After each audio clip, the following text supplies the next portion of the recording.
Hi everyone කොහොමද ඔයාලට?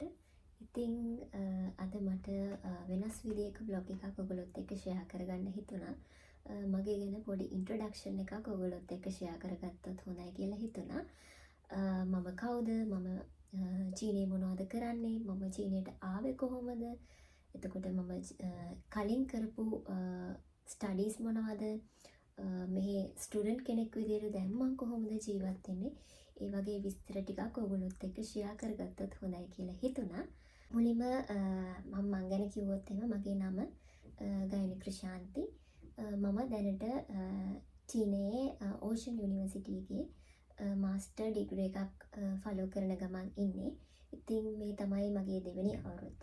සාමාන්‍යයෙන් චීනයේ මාස්ටර් ඩිග්‍රී එකක් අවුරුදු 2ක් හෝ 3ක් තියෙනවා. එතකොට මගේ ෆස්ට් ඉයර් එක මම දැන් කම්ප්ලීට් කරලා ඉවරයි. දැන් මම ඉන්නේ සෙකන්ඩ් ඉයර් එකේ.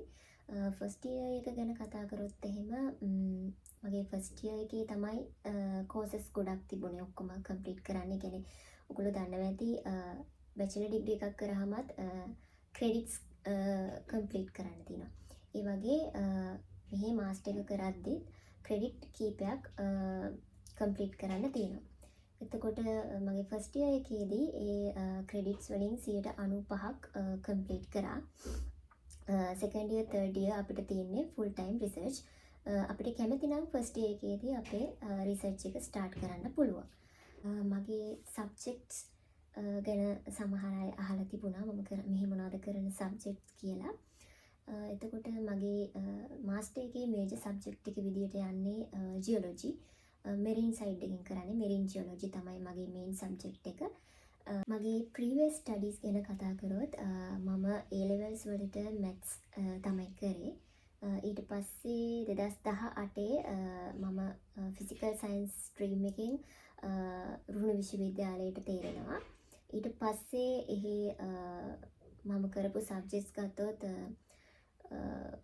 මැතමැටික්ස්, ඉන්ඩස්ට්‍රියල් මැතමැටික්ස් සහ කෙමිස්ට්‍රි තමයි කරේ. ඊට පස්සේ අවුරුදු 2කට පස්සේ අපේ ඔයගොල්ලෝ දන්නවා ඇති යුනිවර්සිටිස් වලින් සීමිත පිරිසක් තෝරගන්නවා ස්පෙෂල් ඩිග්‍රීස් වලට.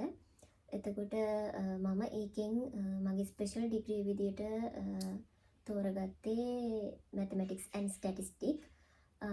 එතකොට මම 2022 තමයි අවුට් වෙන්නේ. එතකොට ඔෆිෂියලි අපි ග්‍රැජුවේට් වෙන්නේ 2023. ඊට පස්සේ මම අවුරුද්දක් ප්‍රයිවට් සෙක්ටර් එකේ වැඩ කරනවා. අවුරුද්දකට ආසන්න කාලයක්.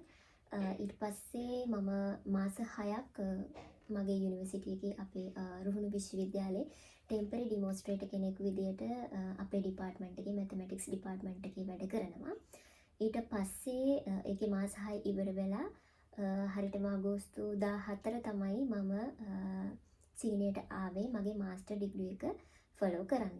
අනිත් දේ තමයි මම ජීවත් වෙන්නේ කොහේද? මම දැනට ඉන්නේ චීනයේ ෂැන්ඩොන් ප්‍රොවින්ස් එකේ ෂින්ඩාවෝ කියන නගරයේ ලාओशान කියන නගරේ තමයි ඉන්නේ.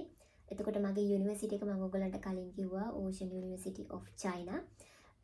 අපේ යුනිවර්සිටි එකේත් කොටස් 4ක් තියෙනවා. ලාओशान, යූෂාන්, ෆූෂාන් සහ වෙස්ට් කෝස්ට් කියලා. මම ඉන්නේ ලාओशान වල. එතකොට මම ජීවත් වෙන්නේ යුනිවර්සිටි ඩොමිටරි එකේ. මේ දැන් මම ඉන්නේ මගේ ඩොමිටරි එකේ. මම මගේ ඩෝම් ටුවර් එකක් ඊළඟ බ්ලොග් එකේදී ඕගලන්ට ගේන්නම්. මගේ ඩොමිටරි එක කොහොමද ඒ ගැන විස්තර. ඊළඟට මම මෙහෙට ආවේ කොහොමද ඒ ගැන විස්තර කිව්වොත් එහෙම ඔයාලා දන්නවා ඇති සාමාන්‍යයෙන් ඕනම යුනිවර්සිටි එකක ලංකාවේ අවුරුදු 4ක ඩිග්‍රී එකක් කරනවා නම් 4 year ඩිග්‍රී එකක් කරනවා නම් ෆයිනල් ඉයර් එකේදී අපිට රිසර්ච් තීසිස් එකක් සබ්මිට් කරන්න තියෙනවා. එතකොට මට අපිටත් එහෙම තිබුණා අපේ ඩිග්‍රී එකේ ෆයිනල් ඉයර් එකේ රිසර්ච් තීසිස් එකක් සබ්මිට් කරන්න තිබුණා. රිසර්ච් ස්ටඩි එකක් කරන්න තිබුණා. ඒකෙදී මම කරේ මැෂින් ලර්නින් ටෙක්නික්ස් සහ ඔප්ටිමයිසේෂන් ටෙක්නික්ස් එක යන රිසර්ච් එකක්. ඒ වගේ රිසර්ච් ඒරියා එකක් කරේ. ඊට පස්සේ කරපු රිසර්ච් එක 2023 දී මගේ ඒ රිසර්ච් එක පබ්ලිෂ් වුණා. ඒක පබ්ලිෂ් වීමත් එක්ක තමයි මට මේ ඔපචුනිටි එක හම්බ වුණේ.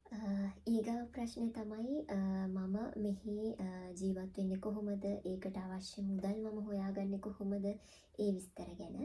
මම මෙහෙට ආවේ fully funded scholarship එකකට. CSE scholarship එක. ඔයගොල්ලෝ අහලා ඇති සමහර විට ඒක ගැන. ඒක ගැන මම පොඩ්ඩක් විස්තර කිව්වොත් එහෙම Chinese government එකෙන් දෙන ස්කොලර්ෂිප් එකක් තමයි ඒක. ඒක සාමාන්‍යයෙන් බැචලර් ස්ටුඩන්ට්ස්ලට, මාස්ටර් ස්ටුඩන්ට්ස්ලට, PhD ස්ටුඩන්ට්ස්ලට ඔය තුන්ගොල්ලන්ට මේ ස්කොලර්ෂිප් එක ගන්න පුළුවන්. ඒ වුණාට දෙන monthly allowance එක වෙනස්. එක එක ඩිග්‍රී කැටගරීස් අනුව allowance එක වෙනස්. ඊට අමතරව අපිට benefits කීපයක් හම්බ වෙනවා. අපිට ෆ්‍රී ඇකමඩේෂන් හම්බ වෙනවා, ටියුෂන් ෆී එක ඒගොල්ලෝ පේ කරනවා. ඒ කියන්නේ ඒක ෆ්‍රී, අපි ගෙවන්න අවශ්‍ය නැහැ. ඊට අමතරව ඉන්ෂුරන්ස් එකක් අපිට හම්බ වෙනවා. ඇකමඩේෂන් ගත්තොත් CSE ස්කොලර්ෂිප් එකෙන් අපිට ෆ්‍රී ඇකමඩේෂන් හම්බ වෙනවා. එතකොට බැචලර් ස්ටුඩන්ට්ස්ලට සහ මාස්ටර් ස්ටුඩන්ට්ස්ලට හම්බෙන්නේ ඩබල් රූම් එකක්. ඒ කියන්නේ රූම්මේට් කෙනෙක් ඉන්නවා. හැබැයි PhD ස්ටුඩන්ට්ස්ලට සිංගල් රූම් එකක් හම්බ වෙනවා. ඊට අමතරව කිචන් එක, ලිවිං ඒරියා එකේ හැමදේම තියෙනවා. අනිත් දේ තමයි මෙහි තියෙන සමහර ස්කොලර්ෂිප් ගත්තාම ඒවා අවුරුද්දේ මාස 10ක් වගේ කාලයක් තමයි monthly allowance එක ලැබෙන්නේ. ඒ වුණාට CSE ස්කොලර්ෂිප් එකේ විශේෂත්වය තමයි අවුරුද්දේ මාස 12ෙම අඛණ්ඩව අපිට ඒක හම්බ වෙනවා. සාමාන්‍යයෙන් මාසේ පළවෙනි සතිය හෝ දෙවෙනි සතිය වෙනකොට අපිට monthly allowance එක හම්බ වෙනවා. අනිත් එක ගත්තොත් මට පෞද්ගලිකව මට මෙහෙට එන්න ගියේ මගේ ටිකට් එකේ ප්‍රයිස් එක විතරයි. ඒත් මම දැක්කා සමහර CSE ස්ටුඩන්ට්ස්ලා, ඒ කියන්නේ CSE ස්කොලර්ෂිප් වලත් type A, type B, type C කියලා types තුනක් තියෙනවා. මම type B කැටගරි එකේ කෙනෙක්. ඒක නිසා මට එයා ටිකට් එක ෆ්‍රී හම්බුන්නේ නැහැ. ඒ වුණාට මම දැක්කා සමහර ස්ටුඩන්ට්ස්ලට එයා ටිකට් එකත් ෆ්‍රී හම්බ වෙලා තියෙනවා. ඒක ගැන විස්තර ඔයගොල්ලන්ත් එක්ක වෙනම බ්ලොග් එකකින් ෂෙයා කරගන්නම්. ඔයාලට මොන හරි ප්‍රශ්නයක් තියෙනවා නම් පහලින් කමෙන්ට් කරන් යන්න මොනවද දැනගන්න තියෙන්නේ කියලා. මම ඔයාලට කිව්වනේ මම මෙහෙට ආවේ මගේ රිසර්ච් ස්ටඩි එක නිසා. මෙහි සමහර ස්ටුඩන්ට්ස්ලා ඉන්නවා ඒගොල්ලන්ගේ A levels ඉවර වෙලා ඩිරෙක්ට්ලි ඒගොල්ලන්ගේ බැචලර් එක මෙහි ස්ටඩි කරන්න ආපු අය. ඒගොල්ලන්ට රිසර්ච් ස්ටඩීස් නැහැ. ඒක නිසා ඔයගොල්ලන්ට ඩිමෝටිවේට් වෙන්න දෙයක් නැහැ. රිසර්ච් එකක් තිබුණත් නැතත් ඔයගොල්ලන්ට මෙහෙට ඇවිල්ලා ස්ටඩි කරන්න අවස්ථාව තියෙනවා. අනිත් ඒ තමයි සමහර අය හිතන්න පුළුවන් මට රිසර්ච් ස්ටඩි එකක් නැහැ, මට පබ්ලිකේෂන් මුකුත් නැහැ. එතකොට මට ඇප්ලයි කරන්න බැහැ නේද කියලා. නැහැ. මම දැනුවත්ව මගේ යාළුවෝ මෙහි ඇවිල්ලා ඉගෙන ගන්නවා, චීනයේ ඉගෙන ගන්නවා දැනට. කිසිම පබ්ලිකේෂන් එකක් නැතුව ඒගොල්ලන්ගේ බැචලර් එකෙන් පස්සේ මාස්ටර් එක කම්ප්ලීට් කරන යාළුවෝ මෙහි ඉන්නවා. ඒක නිසා ඒක ගැන එච්චර වොරි වෙන්න දෙයක් නැහැ ඕගොල්ලන්ට.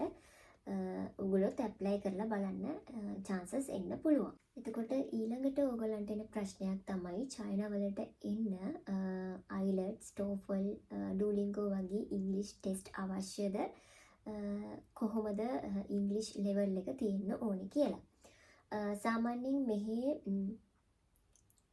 මම දන්න විදිහට ගොඩක් දුරට ඉංග්‍රීසි ටෙස්ට් බලන්නේ නැහැ. හැබැයි ඒක තමන් ඇප්ලයි කරන යුනිවර්සිටි එක මත ඩිපෙන්ඩ් වෙනවා. සමහර යුනිවර්සිටිස් IELTS, TOEFL, Duolingo වගේ ටෙස්ට් වල සර්ටිෆිකේට් ඉල්ලනවා. ඒ වුණාට සමහර යුනිවර්සිටිස් වලින් එහෙම ඉල්ලන්නේ නැහැ. මගේ ගැන කිව්වොත් එහෙම මම එන කාලේ, ඒ කියන්නේ මම එනකොට මම ඇප්ලයි කරනකොට එහෙම ඉංග්‍රීසි ටෙස්ට් මුකුත් ඉදිරිපත් කරන්න තිබුණේ නැහැ. හැබැයි ඔයාලගේ ප්‍රීවියස් ඩිග්‍රී එක ඉංග්‍රීසි මීඩියම් වලින් කම්ප්ලීට් කරා කියලා ප්‍රූව් කරන්න පුළුවන් ලෙටර් එකක් ඕගොල්ලන්ට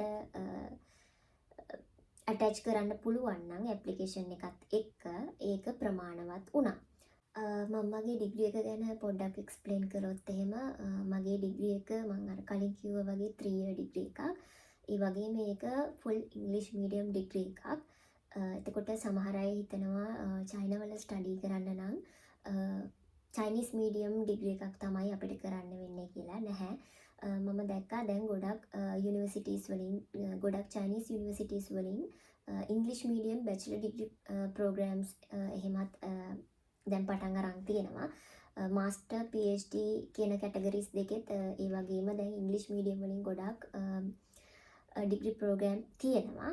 ඒක නිසා ඒක ගැන බය වෙන්න දෙයක් නැහැ.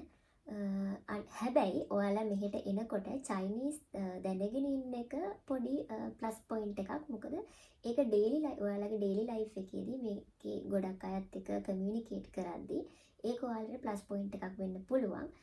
මොකද මෙහි දැනට මෙහි ගොඩක් දුරට ඉංග්‍රීසි භාෂාව භාවිතා වෙනවා අඩුයි. හැබැයි ඒක ඔයාගේ ඩිග්‍රියට බලපාන්නේ නැහැ. ඔයාගේ ඩිග්‍රිය ඔයා කරන්න ඕනේ ඉංග්‍රීසි මීඩියම් වලින්. මම ඒ කිව්වේ ඔයාලට ඩේලි ලයිෆ් එකේදී චයිනීස් ලැන්ග්වේජ් එක ඉගෙනගෙන තියෙන එක ප්ලස් පොයින්ට් එකක්. තව දෙයක් කියන්න ඕන සාමාන්‍යයෙන් මෙහි බැචලර් එක ඉවර වුණ ගමන් ඩිරෙක්ට්ලි PhD වලට එන්න බෑ. මාස්ටර් එකක් කරලා තමයි PhD වලට යන්න ඕන. හැබැයි ඔයාලට ඕල්රෙඩි මාස්ටර් එකක් කම්ප්ලීට් කරලා තියෙනවා නම් ඩිරෙක්ට්ලි PhD ඇප්ලයි කරන්න පුළුවන්. එහෙම නැතුව බැචලර් එකෙන් USA වල වගේ ඩිරෙක්ට්ලි PhD එකට ඇප්ලයි කරන්න බෑ. අනිත් දේ තමයි මෙහෙත් අපි ලංකාවේ බැචලර් ඩිග්‍රී එක ෆලෝ කරා වගේ ඩිග්‍රී එක ගනිද්දි කම්ප්ලීට් කරන්න ඕන රික්වයර්මන්ට්ස් කිහිපයක් තියෙනවා. එක්ස්ටර්නල් රික්වයර්මන්ට්ස් කිහිපයක් තියෙනවා ඩිග්‍රී එකට අමතරව. ඒ කියන්නේ ක්‍රෙඩිට් සම්පූර්ණ කිරීමට අමතරව. ඒව ගැන විස්තර මම ඉස්සරහට ඔයගොල්ලන්ට කියන්නම්. ඉතින් මං ඔයාලා හැමෝටම ආරාධනා කරනවා චීනය කියන්නේ ලස්සන රටක්. ඕගොල්ලොන්ට හයි ස්ටඩීස් වලට චීනයට එන්න ආසාවක් තියෙනවා නම් එන්න ඇප්ලයි කරන්න. fully funded scholarship එක එන්න අවස්ථාව තියෙනවා. මම දැක්කා මේ ඉන්ටේක් එකෙත් ගොඩක් ලංකාවේ අය චීනයට එනවා. හැබැයි අපේ යුනිවර්සිටි එකට මේ පාර කවුරුවත් ආවේ නැහැ. ගොඩක් අය බයයි ඇප්ලයි කරන්න. මටත් ඒ බය තිබුණා පෞද්ගලිකව. ඒ වුණාට මම කියන්නේ ඔයාලට ඔපචුනිටිස් තියාගෙන ඒව අතාරින එක අපරාධේ. මොකද මෙහි ගොඩක් ස්ටුඩන්ට්ස්ලා එනවා. ඉන්ටර්නැෂනල් ස්ටුඩන්ට්ස්ලා ගොඩක් මෙහි එනවා. ඒ නිසා මම කියන්නේ ඔයාලටත් ඇප්ලයි කරලා බලන්න. ඇප්ලයි කරලා චීනයේ ඉගෙන ගන්න එන්න කියලා තමයි කියන්නේ. ඒක හරි සුන්දර අත්දැකීමක්. ඔයාලට එක්ස්පීරියන්සස් ගොඩක් ගන්න පුළුවන්. ඉතින් අදට vlog එක ඉවර කරන්නයි යන්නේ. මම හිතනවා ඔයාලා හිතපු ගොඩක් ප්‍රශ්න වලට උත්තර හම්බ වෙන්නේ නැති කියලා. ඔයාලට මොනවා හරි දැනගන්න ප්‍රශ්න මොනවා හරි තියෙනවා නම් පහලින් කමෙන්ට් එකක් දාන්න. මම පුළුවන් විදියට ඒ ගැන විස්තර හොයලා බලලා ඔයාලව දැනුවත් කරන්නම්.